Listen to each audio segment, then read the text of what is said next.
So this is another successful fixer-upper. This property is in Santa Fe Springs. I walked you guys through it, how we changed the beam so that we could get rid of the support that was right here in the middle. We did major changes to the kitchen. We also wanted to make sure more natural light came in, so we installed a window here, extended the window on the right, and installed a door with a window as well. That really helped. Removing that wall was also a very smart move as it created that open and bright space we wanted to accomplish. Here you can also see me having some fun with it. We also opted to remove the peninsula and install an island instead.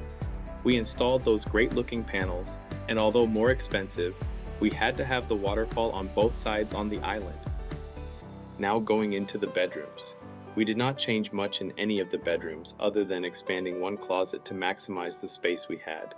The main change was in the bathroom. There were exposed beams that we didn't want to leave how they were. We wanted to install an exhaust fan as it's always recommended. Here you can see that we were working on plumbing, wiring, and can appreciate the full transformation.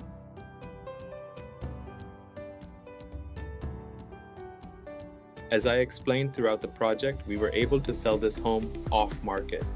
We always stage our homes before we list them, but two parties were very interested in the home before we had a chance to finish the project. Grass looked awesome, but we had to install a new sewer line at the end of the project, but I am sure the new owner has the grass looking amazing. Thanks for watching, and hope you liked the video, and subscribe